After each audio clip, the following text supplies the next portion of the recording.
மிகவும் பரபரப்பான ஒரு தீர்ப்பை உச்ச நீதிமன்றம் வழங்கியிருக்கிறது. இந்த தீர்ப்பினால் பாரதிய ஜனதா கட்சிக்கு மிகப்பெரிய பின்னடைவை கொடுத்திருக்கிறது என்று பலரும் நம்புகிறார்கள். அந்த நம்பிக்கை உண்மையா இல்லை அது வேறு விதமாக அவர்களுக்கு பயனளிக்கக்கூடியதா என்பதை நம்ம இந்த வீடியோவில் பார்க்க போகிறோம். அது என்ன தீர்ப்பு என்றால், குஜராத்தைச் சேர்ந்த நமது சகோதரி பில்கிஸ் பானு அவர்களை வன்புணர்வு கூட்டு பாலியல் வன்புணர்வு செய்த வழக்கில்தான் 11 பேரை குஜராத் நீதிமன்றம் விடுதலை செய்ததை அது செல்லாது என்று உச்ச நீதிமன்றம் தீர்ப்பளித்திருக்கிறது. காலதாமதமான அந்த தீர்ப்பு தான் ஆனது. இப்போ அந்த தீர்ப்பை நாகரத்னா அமர்வு அளித்திருக்கிறது. அது வரவேற்கக்கூடிய தீர்ப்பா ஆராயக்கூடிய தீர்ப்பா என்பதை நாம் இந்த இடத்துல பார்ப்போம். நம்ம பெரிய சட்ட நிபுணர் கிடையாது. அவசரமாக இந்த செய்தி வந்தோடனே கோர்ட்டுக்கு ஒரு வேலை நிமித்தமாக போயிருந்தேன். உடனடியாக இந்த வீடியோவை பதிவு செய்த மக்களை நீங்கள் கொஞ்சம் கூர்மையாக நீங்கள் பார்க்கணும்னு வேண்டுகிறேன். ரொம்ப பேர் நீங்கள் பார்க்கல, எத்தனை பேர் பார்க்கல அப்படிங்கிறத விட என்னுடைய வீடியோக்கள் அதிகமாக பரவாது. எனக்கு உண்மையாகவே மக்களை நேசிக்கக்கூடியவர்களை ஏன் புறந்தழுகிறீர்கள் தான் கேட்க வேண்டியிருக்கு. மக்களை நேசிக்கக்கூடிய இடத்தில் பாரதிய ஜனதா கட்சி இல்லை. பாரதிய ஜனதா கட்சி மக்கள் அல்ல, அவர்கள் குபேரர்களுக்கான கட்சி அப்படிங்கிறத ஏன் புரிஞ்சுக்கிட மாட்டேங்கிய? அவர்கள் குபேரர்களுக்கானவர்கள், உயர் ஜாதி வகுப்பினர்களுக்கானவர்கள். அதாவது 10% இடஒதுக்கீடு கொடுத்தாங்கல்ல இடபிள்யூஎஸ், அரிய வகை ஏழைகளுக்குன்ட்டு. அவங்க கேட்டாங்களா, போராடினாங்களா, கொடி பிடிச்சாங்களா, ஆர்ப்பாட்டம் பண்ணாங்களா, இல்லை எங்கேயாவது பஸ் மறியல், ட்ரெயின் மறியல் எதாவது பண்ணாங்களா? இதெல்லாம் பண்ணுறது சரின்னு நான் சொல்ல வரல. இப்படி எதையாவது களத்தில் இறங்கினாங்களா? எதுவுமே செய்யலை. சத்தம் இல்லாமல் அந்த இடஒதுக்கீடை எப்படி இந்த அரசால் வழங்க முடிந்தது? வெறும் 3% இருக்கிற மக்களுக்கு 10% இடஒதுக்கீடு. அந்த இடஒதுக்கீடுல அவர்களுக்கு கொடுக்கக்கூடிய மதிப்பெண் என்ன? வெறும் 28 மார்க் எடுத்தா அவர்கள் பாஸ், வேலைக்கு போயிடலாம்.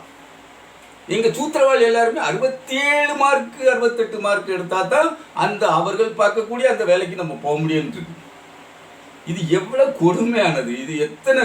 அப்போ இந்த அரசு, இந்த பாரதிய ஜனதா கட்சி உண்மையிலே மனச்சாட்சி இருக்கிற கூடியவனாக நான் இருப்பதனால் நான் இந்த இடத்துல நான் இதை பேசுகிறேன். நீங்கள் இதை நீங்கள் யோசித்து பாருங்க. நம்மளுடைய வேலை வாய்ப்பு பறிபோகிறது, நம்மளுடைய வாழ்க்கை பறிபோகிறது, நம்மளுடைய உயிர் பறிபோகிறது, நம்மளுடைய நம்மளுடைய உடன் பிறந்த சகோதரிகளுடைய கற்பு பறிபோவது எதனால் எவ்வளவு எளிதாக நடக்கிறது? இவர்கள்லாம் எப்படி சட்டத்தின் பால் தப்பித்துக் கொள்கிறார்கள்? அவர்களுக்கு மாலை மரியாதை தான் என்ன?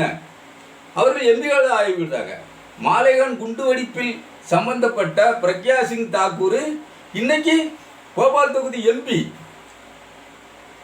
அதெல்லாம் எப்படி சாத்தியமாகுது? மக்கள் அப்ப என்ன மனநிலையில் இருக்கீங்க அப்படிங்கிறத நினைச்சு நம்ம கவலைப்பட வேண்டியிருக்கு. உண்மையிலே கவலைப்பட வேண்டியிருக்கு. நமக்கு மேலும் மேலும் ஆபத்து நம்மை சூழ்ந்து கொண்டே இருக்கிறது. கருமேகம், விஷ கருமேகம் நம்மை சூழ்ந்து கொண்டு இருக்கிறது. அது நம்மளை மூச்சு முட்டை அடித்து சாகடிக்கக்கூடிய நிலைக்கு வரும்போது இந்தியா என்ற ஒரு நாடே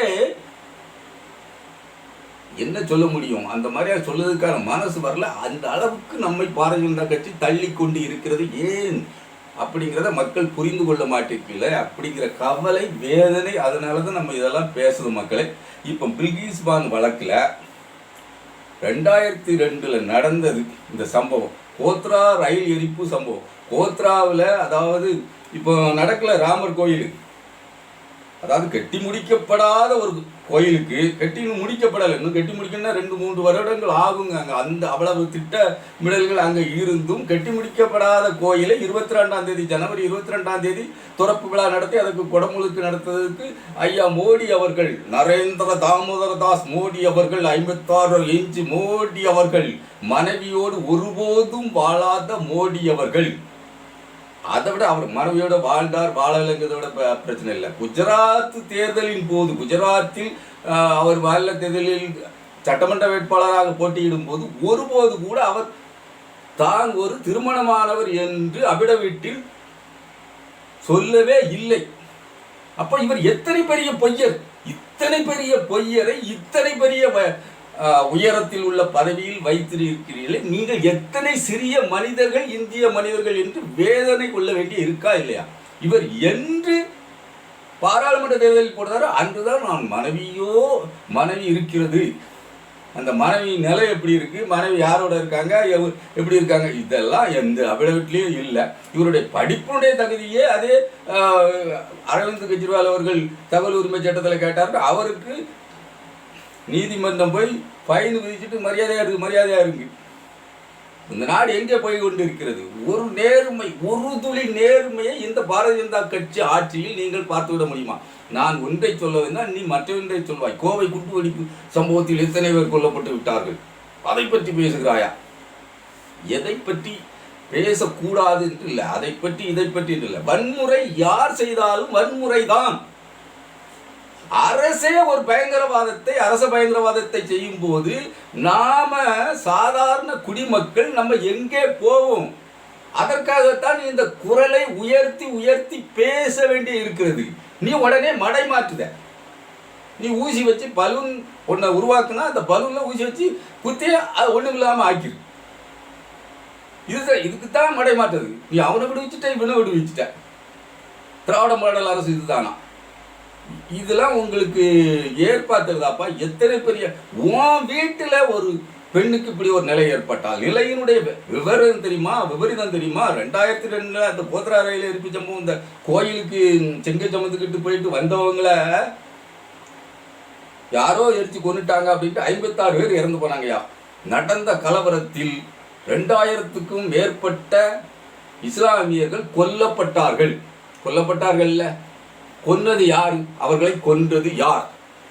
சொல்லு. அதுக்கு என்ன விடிவு பண்ணுங்க? கொன்றவன் கொலைகாரன் தானே, கொலைபாதக ஆட்சியில் தானே அது நடந்திருக்கு. அதுக்கு நீ என்ன விடிவு பண்ணியிருக்க, என்ன நீதி வழங்கியிருக்க? 56 பேரை கொன்னவன் சொல்லி 2000க்கும் மேற்பட்ட இஸ்லாமியர்களை கொண்டு விட்டாயே. அங்கு நடந்தது என்ன? இப்போ எல்லா இடத்துலையும் ரயில்களில் குளிர் காய்ததுக்கு, இப்போ நேற்று கூட ஒரு செய்தி வந்து குளிர் காய்ததுக்கு வரட்டியை வச்சு தீ மூட்டியிருக்கான் ரயிலில். முட்டா பயில்வேன். நான் யாரையும் கடினமாக பேசுவதற்காக பேசலை, அது ஒரு முட்டாள்தனமான செயல் தானே. ஏன் நம்ம தமிழ்நாட்டில் வந்து வடக்கன்கள் சுற்றி பார்க்கறதுக்கு வந்து தமிழ்நாட்டில் மதுரை பக்கத்தில் வந்து நின்றுக்கிட்டு தீய மூட்டி சோறு பொங்கி ஒரு ரயிலே எரிஞ்சு போச்சு இல்லை, ஒரு கேரேஜே எரிஞ்சு போச்சு இல்லை, சுற்றுலா பயணம் வந்தவன். இதே வேற பக்கம்னா தீவிரவாதிகள் கொழுந்து விட்டு எரிய வச்சு விட்டான் அப்படிங்கிறத உண்டாக்கிடுவாங்க. தமிழ்நாட்டில் இருந்துன்னா அது செய்ய முடியாமல் போச்சு, ரொம்ப வசதி இல்லாமல் போச்சு. என்ன ஆர்எஸ்எஸ் தொண்டர்களே அப்படித்தானே? குஜராத்தில் நடந்தது என்ன? அதுதான் நடந்துச்சு. உள்ள அவன் சமையல் பொங்கி சாப்பிட்டானா, இல்லை அவன் சமையல் பொங்குக்காக வச்சிருந்த மண்ணெண்ணெய் தீப்பற்றி எரிந்து அத்தனை பேர் செத்து போனார்களா? அப்படித்தான் நடந்துக்க முடியும். வெளியே இருந்து பெட்ரோல் குண்டு வீசியதற்கான எந்த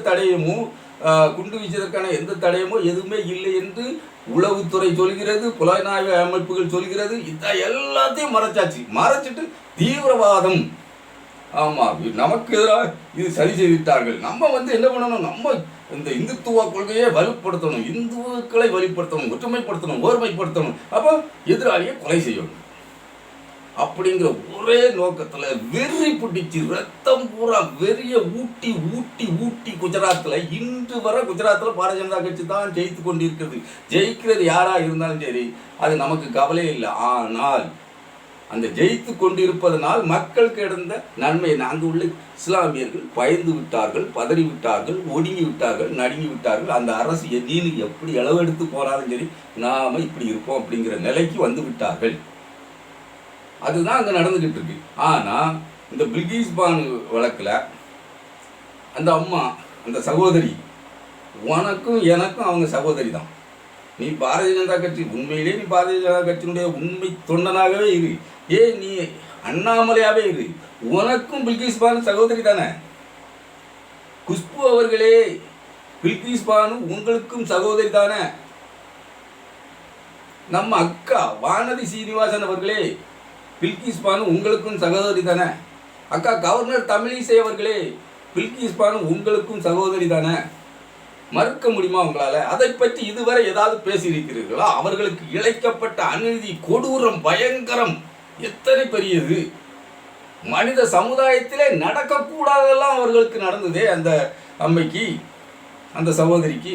அதை பற்றி இந்த பெண்கள்லாம், அந்த பெண்கள் நம்மளுடைய அக்காமார்கள் தான், நம்ம தமிழிசை அக்கா எல்லாருமே நம்மளுடைய அக்காமார்கள் தான். இவங்கெல்லாம் பேசியிருக்காங்களா? ஏன்னா பேச மாட்டாங்க. இவங்க அந்த பாரதிய ஜனதா கட்சியில் இருக்கு, கட்சியில் இருப்பதனால் அதை பேச மாட்டாங்க. ஏன்னா அந்த பதவி பிச்சை, அந்த பதவி வெறி, அந்த பதவியில் கிடைக்கக்கூடிய நம்ம குஷ்பக்கெல்லாம் வந்து ஆணையத்தில் இருக்காங்க, தேசிய மகளிர் ஆணையத்தில் இருக்காங்க. அதில் கிடைக்கக்கூடிய 2 லட்சம் ரூபா பணம் அவர்களை கண்ணை மறைச்சிருது. கண்ணை மறைக்கும் போது பாரதிய ஜனதா செய்யும் குற்றங்கள் யாவும் பூமாலையாக தெரிகிறது. கைகுட்டி சிரித்துக் கொண்டிருக்கிறார்கள். இது ஏற்புடையதா? பாரதிய ஜனதா கட்சியினுடைய உண்மையான தொண்டர்களாக இருந்தாலும், விசுவாசியாக இருந்தாலும், இல்லை ஒரு ஆதரவு மனநிலையில் இருப்பவர்களும் யோசித்து பாருங்கள். நாளை நமக்கு வரும், நம் வீட்டுக்கு வரும். இன்று பக்கத்து மாநிலத்தில் அடிக்கிறான் என்றால் நாளை நம்ம மாநிலத்தில் அடிப்பான், அடுத்து நம்ம மாவட்டத்தில் அடிப்பான், அடுத்து நம்ம வீட்டில் அடிப்பான். நமக்கே அது விடியும். அந்த விடியலை, அந்த மாதிரியான விடியலைத்தான் நீங்கள் தேடிக்கொண்டிருக்கிறீர்களா என்று நம்ம பதற்றத்தோடும் பயத்தோடும் இந்த கேள்வியை முன்வைக்க வேண்டியிருக்கிறது. பில்கிஸ் பானுவை அவர் குடும்பத்தோடு சேர்த்து அவருடைய உறவினர்கள் எல்லாம் சேர்ந்து ஓடி ஒளிகிறாங்க. ஒரு பெரும் கூட்டம் துரத்துது, பெரிய கூட்டம் துரத்திக்கிட்டு இருக்கு. அப்போ அந்தந்த கூட்டங்கள்லாம் ஒவ்வொரு மக்களையா துரத்தி கொள்ளுது. இதில் ஒரு 11 பேர் கொண்ட கூட்டம் இவர்களை துரத்தி வருது. ஒரு வீட்டுக்குள்ளே போய் தஞ்சம் அடைதாங்க. 14 பேரை கொல்லுதாங்க. பில்கிஸ் பானுடைய வீட்டில் அவருடைய உறவினரோடு சேர்த்து 14 பேரை கொள்றாங்க. அதில் ஒருவர் நிறை மாத கர்ப்பிணி. பில்கிஸ் பானு 5 மாத கர்ப்பிணி. நிறை மாத கர்ப்பிணி எப்படி கொன்னாங்க இதெல்லாம் சொன்னால் இந்த வீடியோ உடனே தடை செய்யப்படும். வீடியோவை உடனே தடை செய்து விடுவார்களா? இதே வீடியோவை ஏற்கனவே பேசியிருக்கேன். அந்த வீடியோ 13 நிமிடங்களில் தடை செய்யப்பட்டிருக்கு. தடை செய்யப்படும். நான் ஆரம்ப கட்டத்தில் இருக்கவன் தான். என்னையே தடை செய்கிறார்கள் என்றால், என்னையே கண்காணித்து தடை செய்கிறார்கள். எத்தனை கவனமாக அவர்களுக்கு எதிரான காய் நகர்த்தல் எதுவுமே இருந்திடப்படாது. உண்மையை பேசக்கூடியவன் ஒருவன் கூட இந்தியாவில் இருந்திடக்கூடாதுங்கிற ஒரே நோக்கத்தோடு அவர்களுடைய எல்லா விங்குகளும், எல்லா சோர்ஸுகளும், எல்லா பகுதியில் இருந்தும் வேலை செய்து கொண்டிருக்கிறார்கள் பாரதிய ஜனதா கட்சியினர். வன்முறைக்குன்னே பிறந்தவர்கள் அவர்கள் அப்படிங்கிறத நீங்கள் மக்கள் உணரணும். கத்ராஸில் ஒரு பெண்ணுக்கு என்ன கொடுமை நடந்ததுன்றது உங்களுக்கு தெரியாதா? சரி, பில்கிஸ் பானுக்கு அந்த கூட இருந்த மக்களை எல்லாரும் அடித்து கொண்டாங்க. ஆண் பெண் எல்லாம், இவங்க வீட்டு சேர்ந்தவங்க 7 பேர் அடித்து கொண்டாங்க. பில்கிஸ் பானுடைய 3 வயது குழந்தை, அந்த குழந்தை எப்படி அடித்து கொண்டாங்க தெரியுமா? காலை 2ஐயும் இப்படி ஒரு கையில் பிடிச்சிக்கிட்டு சுவத்திலே அடித்து கொண்டான். கொடும்பாவி. இந்த 11 பேரில் ஒருவன் சுவத்திலே அடித்து கொண்டான். எத்தனை பெரிய கொடுமை! நம்ம ஊரில் ஒரு சார பாம்பை பிடிச்சி தரையில் அடித்து கொண்டா கூட வனத்துறை நம்மளை விடாது. ஆமாம், பாம்பை எதுக்கு அடித்தான், வா அரெஸ்ட் அப்படின்னு சொல்லிக்கிட்டு இருக்கு. ஆனால் ஒரு குழந்தை, அந்த 3 வயது குழந்தை யாரை என்ன செய்யுது? யார் முகத்தை, நீ கத்தியோடு நின்னாலும் உன்னை பார்த்து சிரிக்கும், நீ இப்போ பல்லுனோடு நின்னாலும் உன்னை பார்த்து சிரிக்கும். அந்த 3 வயது குழந்தை உனக்கு எதிரியா? அதை சோத்தில் அடித்து கொண்டான். கொலைகார பாவிகள். இந்த பெண்ணை சும்மா விட்டாங்களா?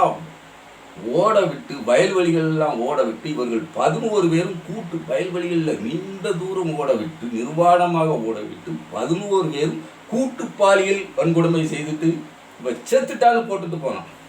உயிர் பிழைத்தார் பில்கிஸ் பானு. ஏன் சகோதரி, நம்முடைய சகோதரி. எத்தனை கொடுமை, எத்தனை வேதனை!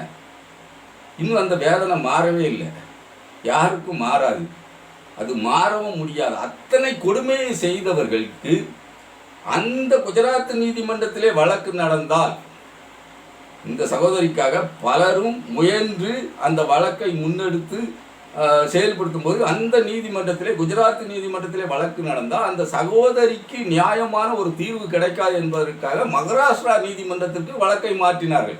அதில் பலவாறான இடையூறுகள், தொந்தரவுகள், மிரட்டல்கள், அத்தனையும் இந்த சகோதரி பில்கிஸ் பானு சந்தித்து வழக்கை மகாராஷ்டிரா மாநிலத்தில் நீண்ட நாட்கள் நடத்தினார். நீண்ட நாட்கள் நடத்தி கண்ட வெற்றி என்ன, அவர்களுக்கான தீர்வு என்று பெரிதாக ஒரு தீர்வையோ ஒரு தீர்ப்பையோ இல்லை ஒரு பெரிய நன்மையையோ ஒரு அல்லனா அதுதான் சரியானது என்ற ஒரு பாதையை அவர்கள் பெற்றுவிடவில்லை. இந்த 11 குற்றவாளிகளுக்கும், இந்த கொடுபாதக செயல் குற்றவாளிகளுக்கும், கொலைகாரர்கள், கற்பழிப்பாளர்கள், அப்ப இன்னும் சிறாரை கொன்ற குற்றம் எத்தனை பெரிய குற்றம்! கர்ப்பிணி பெண்ணின் வயிற்றில் இருந்து கைவிட்டு உருவி குழந்தையை கொன்ற குற்றம் என்றால் அது எத்தனை பெரிய குற்றம்! அந்த குற்றவாளிகளுக்கு அந்த மகாராஷ்டிரா நீதிமன்றம் விதித்தது ஆயுள் தண்டனை தான். வெறும் ஆயுள் தண்டனை விதித்தது. ஆயுள் தண்டனை விதித்து விட்டது, அதுவே போதும் நமக்கான நீதி அப்படின்ட்டு சிலர் நினைத்து கொள்ளலாம். ஆனால் அது போதுமான நீதி அல்ல. இருந்தாலும் ஓரளவு ஒரு நீதியை நீதிமன்றம் வழங்கி விட்டது அப்படின்னு நிம்மதி பெருமூச்சு விட்டு இருக்க நேரத்தில் 2022 75வது சுதந்திர தினத்தில் முக்கியமான நாள் பாரு, 75வது சுதந்திர தினம், இந்தியாவின் 75வது சுதந்திர தினம். கொடியவர்கள், யாரையும் நான் கொடியவர்கள்ன்ட்டு அவ்வளவு வேகமாக சொல்ல மாட்டேன், சொல்லவும் இல்லை. அந்த கொடியவர்கள் என்பவர் குற்றவாளிகளை நான் சொல்றதா வச்சுக்கிட்டுங்க, ஆட்சியாளர்களை நாம் சொல்றதா நீங்கள் வச்சுக்கலாம். அந்த 11 கொடியவர்களையும் அந்த 11 குற்றவாளிகளையும் இவர்கள் நல்லவர்கள், அதனால முன்விடுதலை செய்கிறோம் அப்படின்னு செய்தாங்க. இதில் பாருங்க, வழக்கு நடந்தது, சம்பவம் நடந்தது வேண்டுமானால் குஜராத்து, வழக்கு நடந்து தீர்ப்பு சொன்னது மகாராஷ்டிரா நீதிமன்றம். அப்போதே இந்த குஜராத் நீதிமன்றத்தால் அவர்களை விடுதலை செய்வதற்கு எந்தவித முகாந்திரமும் எந்தவித சட்ட அனுகூலமும் அவர்களுக்கு கிடையாது என்பதுதான் சட்டம். இதுதான் உண்மை. நாம் ஒரு வழக்குக்கு தமிழ்நாடா இல்லை ஒன்றிய அரசா அப்படின்ட்டு நீதிமன்றத்தில், உச்ச நீதிமன்றத்தில் உள்ள பரிமாணத்துக்காக அங்கு இங்குமா எத்தனை வருடங்கள் உருண்டு ஓடிக்கிட்டு இருந்தோம். அந்த வழக்கினுடைய விவரங்களை எல்லாம் இப்போது சொல்ல வேண்டும். அதற்கென்று வேறு கதைகள் திரித்து விடுவார்கள். அந்த மாதிரி கதை திரிக்கக்கூடிய சோம்பிகளும் இருக்கிறார்கள், சங்கிகளும் இங்கே நிறைய பெருத்து விட்டார்கள். சங்கிகள் ஏராளமாக பெருத்து தொலைத்து விட்டார்கள். கவலையான விஷயமே அதான். நாம் ஒரு நல்லதை சொன்னால், நீ இத்தனை பெரிய குற்றவாளியாக இருக்கிறாயே, இந்த மாதிரியான குற்றம் நாளைக்கு நம் மாநிலத்தில் வந்து விரிவடைந்து விடக்கூடாது என்றால் அதற்காகத்தானே நான் இருக்கிறேன் என்பது போல இன்னொரு குற்றத்தை அவர்கள் பேசுவதற்கு தயாராக இருக்கிறார்கள். எந்த குற்றமும் குற்றம்தான், அந்த குற்றம் தடுக்கப்பட வேண்டியதுதான். தடுக்கப்பட முடியாமல் இருந்தால் அது தண்டனைக்குரிய குற்றம் தான். அதில் யார் செய்தாலும் நமக்கு மாற்று கருத்தே இல்லை. குற்றத்தை ஒருபோதும் ஆதரிக்க முடியாது. நல்ல அமைதியான சமுதாயமாக இருந்தால்தான் ஒரு மறுமலர்ச்சி ஏற்படும், பொருளாதார உயர்வு ஏற்படும், அந்த நாடு அந்த மாநிலம் வளம் பெறும். இதற்கெல்லாம் மக்கள் அமைதியான நல்லிணக்கத்தோடு, சமுதாய ஒற்றுமையோடு, சமத்துவத்தோடு, சமூக நீதியோடு இருக்க வேண்டும் என்பதுதான் நம்முடைய சித்தாந்தம்.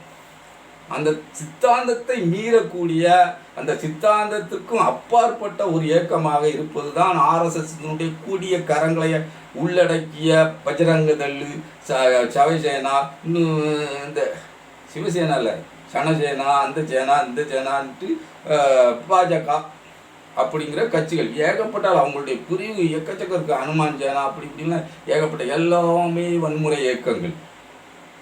சரி, அந்த இயக்கங்களை பற்றிய விரிவான இதுக்குள்ள நம்ம போகலாம். இப்போ நடந்திருக்க இந்த பிரச்சனையில் அப்போ அவர்களை விடுதலை செய்த போது எல்லோருக்கும் மாற்று கருத்து, எல்லோரும் எதிர்த்தார்கள். ஆனால் அந்த விடுதலை செய்ததில் முக்கியமானவராக இருந்து பரிந்துரை செய்தவர் வந்து ஒரு எம்எல்ஏ, பிஜேபியினுடைய எம்எல்ஏ. அந்த எம்எல்ஏனுடைய பரிந்துரை என்ன? இந்த 11 பேரும் மிக மிக நல்லவர்கள், ஒழுக்கமானவர்கள், நேர்மையானவர்கள், உயரிய வகுப்பை சார்ந்தவர்கள். உயரிய வகுப்பை என்றால் பார்ப்பன வகுப்பை சார்ந்தவர்கள். இவர் குற்றமளிப்பதற்கே வாய்ப்பு இல்லை. ஆகவே இவர்களை விடுதலை செய்ய வேண்டும் அப்படின்னு சொல்லி முன்கூட்டி விடுதலை பெற்றார்கள். இது தவறான, பொய்யான, முரண்பாடான, முட்டாள்தனமான தகவல்களை கொடுத்து முன்கூட்டியே நீதிமன்றத்தை ஏமாற்றி புரட்டி, அது நீதிமன்றத்தை ஏமாற்றினார்கள் புரட்டினார்கள் என்பதை விட நீதிமன்றம் குஜராத்தில் காண இருக்கிறது அப்படிங்கிறதை நம்ம யோசிக்க வேண்டியிருக்கு. அப்படியாக விடுதலை செய்து விட்டார்கள். விடுதலை சொன்னோன்னே அந்த 11 பேர் வெளியே வந்தோடனே மாலை எல்லாம் போட்டு அவர்களுக்கு ஆரத்தி எடுத்து ஆகோ ஓகன்னு பாரதிய ஜனதா கட்சியினுடைய பிரச்சார மேடைகளில் ஏற்றினாங்க. அந்த குற்றவாளி 11 குற்றவாளியினுடைய ஒரு மகளுக்கு பாரதிய ஜனதா கட்சி சட்டமன்ற தேர்தலிலே போட்டியிடுவதற்கு சீட்டும் கொடுத்து வென்றும் தொலைத்து விட்டது. அந்த அளவில் மக்கள் வெறுப்பின் உச்சத்தில் இருக்கிறார்கள். பாரதிய ஜனதா கட்சியில் மீது வெறுப்பின் உச்சத்தில் இல்லை, மாற்று மதத்தினர் மீது மாற்று மக்கள் மீது வெறுப்பின் உச்சத்தில் இருக்கிறார்கள். இவர்கள் செய்வது அழிவை செய்பவர்கள் தான் பிரம்மாக்கள் இந்துக்கள் அப்படிங்கிற அந்த அந்த வெறி அவங்க ரத்தத்திலே ஊறியிருக்க அந்த வெறியை நினைக்கும் போது இந்த பாரத தேசம், இந்த இந்திய தேசம் எங்கே செல்கிறதுங்கிற கவலை எல்லா மனிதர்களிடத்திலும், நலம் விரும்பிகளுடைய மனிதரிடத்தில், மனிதனாக இருக்க வேண்டும், மனிதனாகவே வாழ வேண்டும் என்று நினைக்கக்கூடிய மனிதர்களிடத்தில் இருப்பது இயல்பாத்தான் அது. ஆனால் இப்போ தீர்ப்பா இப்போ இந்த 11 பேருக்கு எதிராக உச்ச நீதிமன்றத்தில் சகோதரி பில்கிஸ் பானுவும் வழக்கு தொடர்ந்தாங்க. அந்த வழக்கின் போது உச்ச நீதிமன்றம் சில விடயத்தில் சரியான பதில்களை சொல்லவில்லை. அவசர வழக்காக எடுத்துக்கிட முடியாதுன்னு உச்ச நீதிமன்றம் கைகழுவியது. அது அந்த முடிவில் தலையிட முடியாது, இந்த முடிவில் தலையிட முடியாது, இது அரசு எடுக்கிற முடிவு, அப்படியான இதுகளையெல்லாம் வழுக்கி போனாலும் அந்த வழக்குகளிலேயும் இடைக்கால மனுக்களை செருகத்தன வேண்டி இருக்கு. அப்படி பலதரப்பட்ட மக்களும் உண்மையை விரும்பக்கூடியவர்கள், நேர்மையை விரும்பக்கூடியவர்கள், உண்மையான ஜனநாயகத்தை விரும்பக்கூடியவர்கள், அதாவது நியாய தர்மத்தை விரும்பக்கூடியவர்கள், நீதி பரிபாலனத்தை விரும்பக்கூடியவர்கள் எல்லாரும் முயன்று உச்ச நீதிமன்றத்திலே பலதரப்பட்டவர்கள் வழக்கு தொடுத்தார்கள். அந்த வழக்கின் பலனாக இப்போது உச்ச நீதிமன்றம் ஒரு நிவாரணமாக ஒரு தீர்ப்பை வழங்கியிருக்கிறது. உச்ச நீதிமன்றம், இது நம்ம உச்ச நீதிமன்றமா? இந்த தீர்ப்பை வழங்கியிருக்கிறது நம்ம உச்ச நீதிமன்றமா? எனக்கே ஆச்சரியமா இருக்கு. நான் கோர்ட்டில் இருந்து பார்க்கும்போது செல்லில் மெசேஜை பார்த்தேன், ஆஹா இந்த மாதிரி தீர்ப்பு வழங்கக்கூடிய நம்ம உச்ச நீதிமன்றமா அப்படின்னு பார்க்கேன். உடனே வீட்டுக்கு ஓடியார தொலைக்காட்சியை பார்க்கணுன்ட்டு அவளாக வந்து பார்க்கேன். அவளாக வந்து பார்க்க, ஆகா நம்ம உச்ச நீதிமன்றம் இப்படி ஒரு அருமையான தீர்ப்பை, இப்படிலாம் தீர்ப்பை வழங்கக்கூடிய அளவில் நம்ம உச்ச நீதிமன்றம் இருக்கிறதா அப்படின்னு எனக்கு வியப்பு. என்னை நானே கிள்ளி பார்த்துக் கொள்கிறேன். எள்ளி நகையாடவில்லை, கிள்ளித்தான் பார்த்துக் கொள்கிறேன். நீங்கள் இடைப்பட்ட காலங்களில் பல தீர்ப்புகள் அப்படி நமக்கு, அதாவது யாருக்கு உரியது அப்படி என்பதை விட யார் உணர்வாளர்கள் அவர்களை உற்சாகப்படுத்த வேண்டும், அவர்களை மேன்மைப்படுத்த வேண்டும், அவர்களுக்கானது அது ஆக வேண்டும் அப்படின்னு அந்த உளவியல் ரீதியாக உணர்வுகள் அடிப்படையில் தீர்ப்பை வழங்குவோம் என்று வழங்கிய உச்ச நீதிமன்றம் இது எந்த உணர்வில் தீர்ப்பு வழங்கியது? ஆகா நம்ம உச்ச நீதிமன்றமா அப்படின்னு நான் வேந்து என்னை நானே வேந்து கொண்டேன். நான் யாரையும் குறை சொல்வதில்லை, வருத்தத்தின் வெளிப்பாடுதான் வார்த்தைகளாக வருகிறது. நீங்கள் உண்மையிலே மக்கள், நீங்கள் யார் வேணாலும் வீடியோ பாருங்கள், இல்லை பார்க்காம இருங்க, இல்லை என் சேனலையே முடக்கி போடுங்க. என்னுடைய வருத்தம், என்னுடைய வெளிப்பாடு, என்னுடைய ஜனநாயக கடமை நான் ஆற்றுவதற்கு நான் நிச்சயமாக தொடர்ந்து என்னுடைய ஆயுசு உள்ளவரை நான் தொடர்ந்து பேச வேண்டும் என்று உறுதி எடுத்திருக்கிறேன். என்னால் வேறு சக்தியை திரட்டி, என்னால் 10 பேரை திரட்டி பேசக்கூடிய அளவிலே, 10 பேரை திரட்டி நான் போராடக்கூடிய அளவிலோ எனக்கு சக்தி இல்லை. என்னுடைய வாழ்க்கை முறையை கழிப்பதற்கே நான் மிகவும் பின்தங்கிய நிலையில்தான் உள்ளேன், மிக மிக பின்தங்கிய நிலையில்தான் உள்ளேன். அதை நான் சொல்லுவதற்கு காரணமே நீங்கள் உங்களுடைய சாடல் கடுமையாக இருக்கிறது. ஒரு ஒரு யாரோ உச்சாணி கொம்பில் இருந்து பேசுவது போல் நம்மளை நீங்கள் சாடுகிற வேகம் கடுமையாக இருக்குதுங்கும் போது அப்போ நான் ரொம்பவும் பின்தங்கிய நிலையில் இருக்கிறேன். இதய நோயாளியாக வேறே இருக்கிறேன். அதற்கும் மருந்து உண்டு கொண்டு இதய நோயாளியாக இருக்கிறேன். சிறு வயதிலே அந்த இதய நோயும் வந்து சேர வேண்டிய நிலையில் இருக்கிறேன். இதையெல்லாம் சொல்லுகிறேன் என்றால் அத்தனை என்னுடைய மனது அவ்வளவு கடினப்பட்டு, அதாவது பாவப்பட்டு பரிதாபப்பட்டு அந்த நிலையில் இருக்கக்கூடிய அளவில் கொடும் பாதக சம்பவங்கள் நம்ம இந்தியாவில் தொடர்ந்து அரங்கேறி கொண்டிருக்கிறது. ஜம்மு காஷ்மீரில் ஆசிபா சிறுமி, 7 வயதே நிரம்பிய சிறுமி கோயிலுக்குள்ளே போய் ஒளிஞ்சிக்கிட்டு இருக்குமா? விளையாட போன சிறுமி வேறு எங்கேயாவது இருக்கலாம், வேறு அப்படின்னு தான் வீட்டாட்கள் எல்லா பக்கமும் தேடினார்கள். ஆனால் அந்த சிறுமியை கோயிலில், இந்து கோவிலில், நீ இந்து இந்து என்கிறாயே, அந்த இந்து கோவில் வைத்து தான் அந்த இஸ்லாமிய சிறுமி நமது சகோதரி, அந்த சிறுமியை வன்புணர்வு, கூட்டு வன்புணர்வு செய்து கொலை செய்து போட்டுக்கிட்டு போனார்கள்.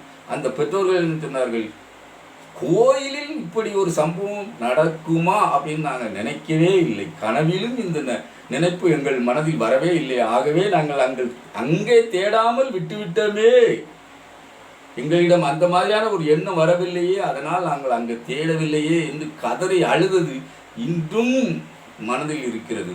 உங்கள் மிஸ்டர் பிஜேபி நண்பர்களே, உங்களை நான் கேட்கேன், ஒரு சிறுமிக்கு ஏற்பட்ட பாதகத்துக்கு, கொலை பாதகத்துக்கு, அந்த வன்முறை சம்பவத்துக்கு அந்த பெற்றோர்கள் கதறி அழுதது உங்கள் மனதில் எந்த கிளேசத்தையும் உருவாக்கவில்லையா? அப்படி என்றால் நீங்கள் பிஜேபியில் தாராளமாக இருக்கலாம், பிஜேபிக்கு நீங்கள் வாக்களிக்கலாம்.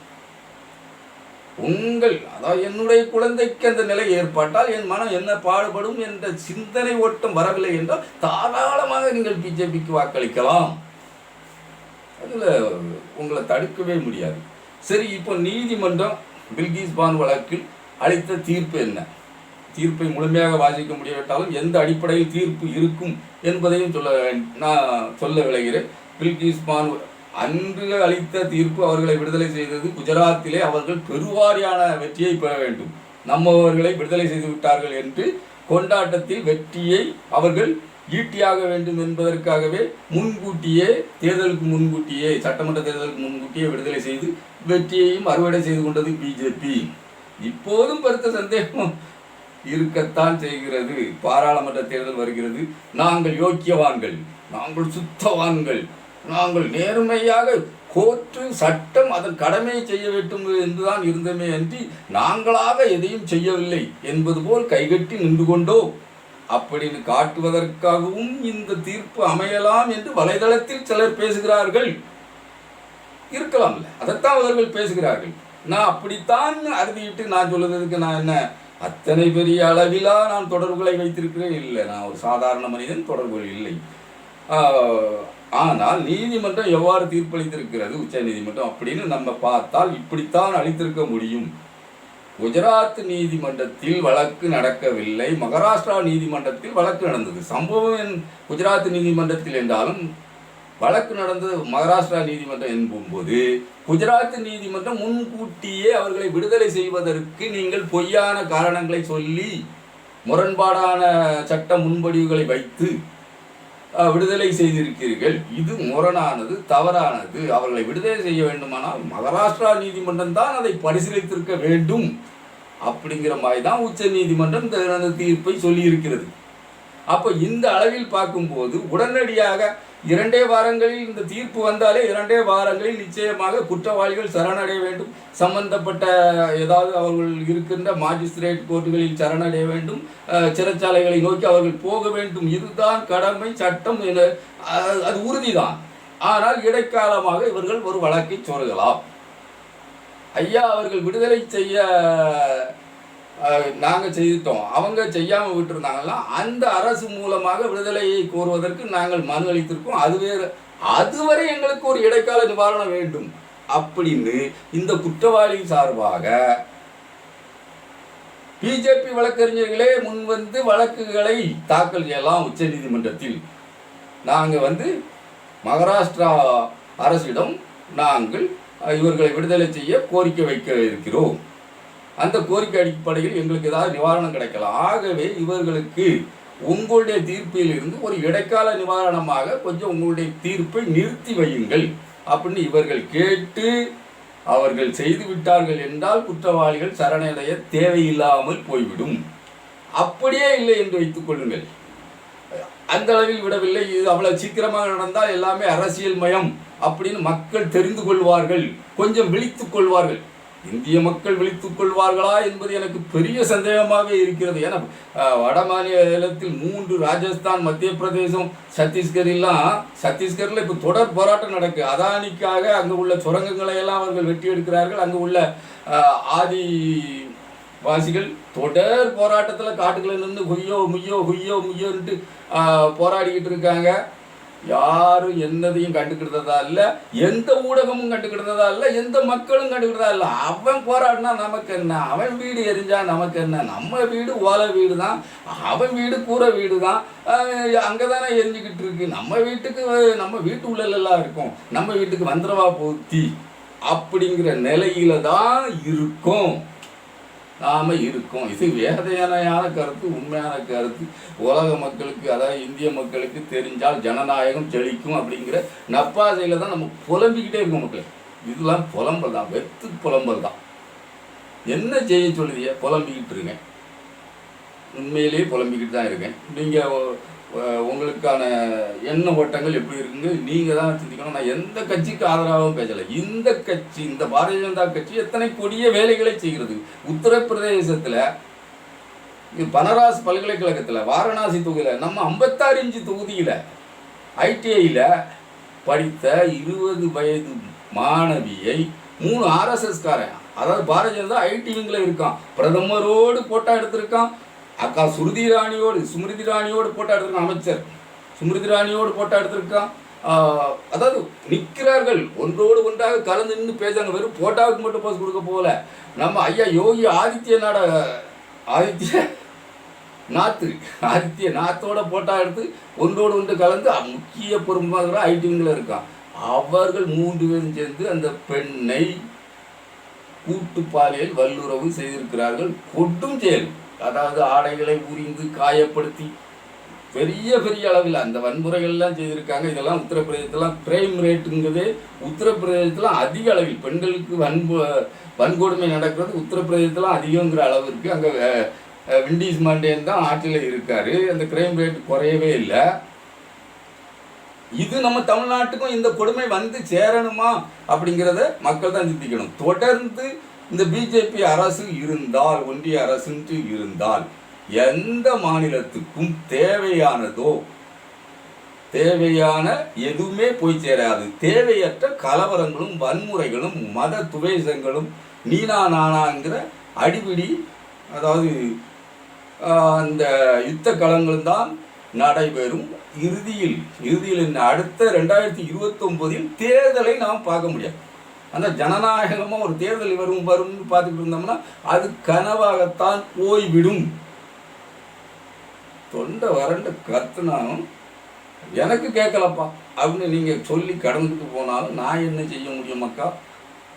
இப்போ உச்ச நீதிமன்ற தீர்ப்புக்கே நம்ம வருவோம். இந்த மாதிரி தான் தீர்ப்பு அமைஞ்சிருக்கு. அது அடுத்து இவர்கள் இப்படி பிரட்டினால் இப்படி அமையலாம். அதனால் மகாராஷ்டிரா நீதிமன்றம் விடுதலை பண்ணுறா ஒன்றும் பிரச்சனை இல்லைன்னு அமையலாம். இல்லைன்னா உச்ச நீதிமன்றமே நீங்கள் விடுதலை பண்ணுங்கள், கருணை காட்டுங்கன்னா இந்த 11 குற்றவாளிகளும், இந்த கொடிய குற்றவாளிகளும் பிராமணர்கள், ஆகவே மிகவும் நல்லவர்கள். அவர்கள் குற்றம் செய்திருந்தால் கூட அவர்கள் மன்னிக்கப்பட வேண்டியவர்கள் என்று மனுஸ்மிருதி சொல்கிறது. சிவனே அதைத்தான் சொல்லியிருக்காரு. நீ தாயை புணர்ந்து தந்தையை கொண்டால், ஐயா நான் சொல்லல, புராணத்தில் இருக்கு, தாயை புணர்ந்து தந்தையை கொண்டிருந்தால் உனக்கு அந்த பிரம்மகத்தி தோஷத்தை தீர்ப்பதற்கு ஒருவேளை உணவு உண்ணணும், அருகம்புல்ல அறுத்து பசுவுக்கு போடணும், அருகம்புல்ல அறுத்து பசுவுக்கு போடணும், ஒருவேளை உணவு உண்ணணும் அப்படின்னு சிவனே வந்து எழுந்தருளிருக்கார். அவனுக்கான தீர்ப்பு எது? அவனுக்கான தீர்ப்பு. அதெல்லாம் கொலை, மற்றவாளை கொலை செய்தால் முடிய மட்டும் வலிச்சா போதும்.